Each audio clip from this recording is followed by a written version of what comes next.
Before we begin, please take a second to like and subscribe, as it helps out the channel a lot. Thank you.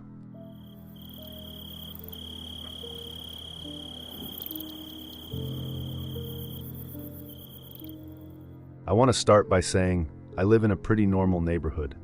Not rich, not sketchy, just average, suburban. I rent a small 2-bedroom house with a buddy of mine just outside of Denver. It's the kind of place where people walk their dogs, mow their lawns at 8 a.m. on Saturdays, wave at each other even if they don't know your name. I just started working the night shift at a nearby hospital, not as a nurse or anything, just front desk admin. The hours were brutal at first, 8 p.m. to 4 a.m. My roommate Eric was out of town for the week visiting his girlfriend in Chicago, so I had the house to myself, which was fine. I actually kind of liked it. This happened on a Thursday night, or I guess technically Friday morning, at around 4:15 a.m., right after I got home from work. I pulled into the driveway like normal, stepped out and locked the car. It was dead silent outside, everyone was asleep. The kind of stillness that hits just before sunrise.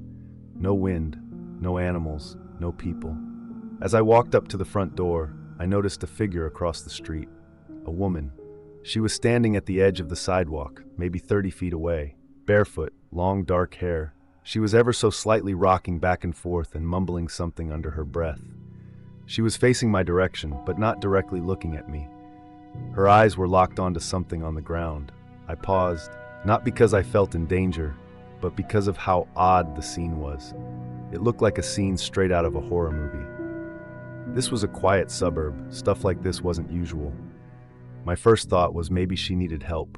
Maybe domestic stuff, maybe lost. But something about her posture made me think she was on drugs. She wasn't waving, not calling out, just staring slightly down. I quietly unlocked my front door, stepped inside, and watched her through the peephole. She hadn't moved an inch. Now, I'm not the paranoid type, but something told me to turn off the lights and peek through the living room blinds.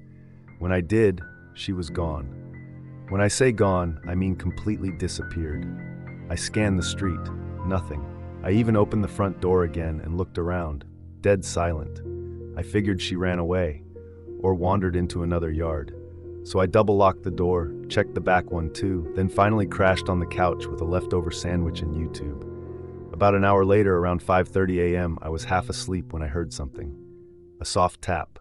Not a knock. A tap. Light, like one finger, on the front window.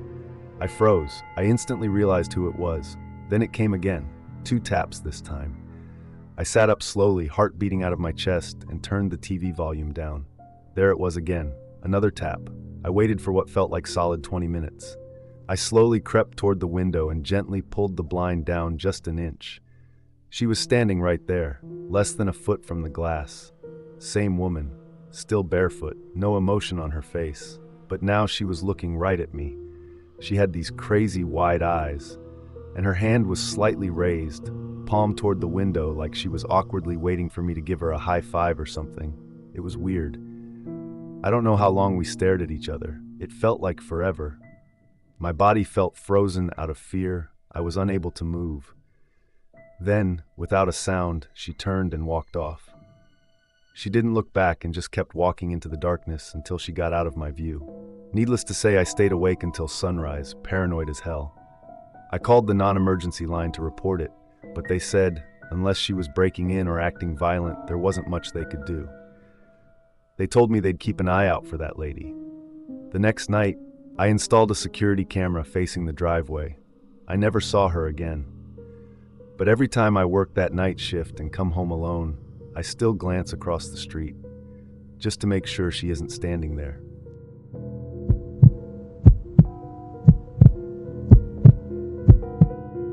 I used to do long-haul delivery routes a few years ago, cross-state food service shipments for a mid-sized distributor. I'd drive at weird hours, sometimes starting at midnight to beat traffic. The roads were usually quiet, which I liked. It was peaceful, just me, my coffee, and my podcasts. This happened in late 2019, right before I quit that job. I was assigned a solo overnight run from western Pennsylvania to a warehouse just outside Richmond, Virginia. I'd done the route before, 6 hours, give or take. It was supposed to be an easy run. I left just after 11 p.m. The first few hours were uneventful. I was cruising down I-95, windows cracked open, cold air keeping me awake. I was about halfway there when I realized I needed gas and a trip to the bathroom. I hadn't seen a rest stop in a while, and my GPS was being glitchy, probably from the dead zones through that stretch of woods and nothingness. Eventually, I saw one of those blue highway signs showing a gas station icon at the next exit. I didn't recognize the name of the town, but it didn't matter. I just needed to refuel and get back on the highway. So I took the exit. Right away, it felt weird. There weren't any streetlights, and the road narrowed into a single lane, then gravel. But my GPS recalculated and still pointed straight ahead. It said the station was just 2 miles up. A mile in, I passed an old church. No lights on, completely dark. Then a boarded-up general store with a rusted-out pickup in front of it. No people, no cars, nothing. Just dead silence and tall trees on both sides of the road. I told myself this was just some tiny rural community, no big deal. Places like this existed all over. I kept going, following the GPS. A minute later, I came up on the gas station. At first, I wasn't even sure it was still operational. It had one pump, no canopy, and a tiny square building that looked more like a hunting shack than a store. But the pump had power, little LED screen glowing, so I pulled in. I didn't see a single other car. I got out, stretched, and started pumping gas. That's when I noticed something strange. There was a light on inside the building, faint and yellow like an old filament bulb. Through the dirty glass, I could make out someone standing behind the counter. He was completely still. For a second, I thought it was a mannequin. I thought maybe he was just zoning out or half asleep. I gave a quick wave. No response. He didn't move, just stared. Weird, but whatever. I wasn't planning on going inside anyway. I finished pumping, closed the cap, and got back in my truck. I tapped the GPS. It was still glitching, flickering between recalculating and signal lost. I decided to just backtrack to the highway manually.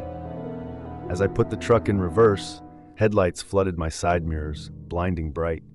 Another vehicle had pulled in behind me without me noticing it. I looked closer. It was an old white panel van. No windows, no company logos, just plain white.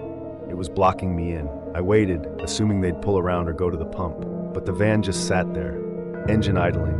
No one got out. I couldn't see the driver, just dark shapes behind the windshield. I flicked my lights at them. Still nothing. That uneasy feeling in my chest turned into full-on adrenaline. I slowly pulled forward into the dirt lot, trying to create enough space to maneuver out. The second I moved, the van pulled forward too, staying right behind me. At that point, I just floored it. I tore out of the lot, gravel kicking up everywhere. The van followed. I don't know how long they chased me. It could have been 2 minutes, could have been 10. Every time I turned, they turned. They didn't try to pass. They didn't back off, just kept their distance, like they were hunting me. Eventually, I saw a sign for the highway and cut onto the on-ramp, doing nearly 70. The van didn't follow. I checked my mirrors over and over again for the next hour and saw nothing. They were gone. When I finally reached the delivery site at 6:15 a.m., I told the receiving manager what happened. He shrugged it off, said some of those backroad towns are best avoided at night. Later that week, I tried to pull the location back up on my GPS history, but there was nothing. That exit doesn't show up anymore. I checked Google Maps, Street View, everything. Someone had built a trap out there, something meant to lure people off the highway, and I almost fell into it.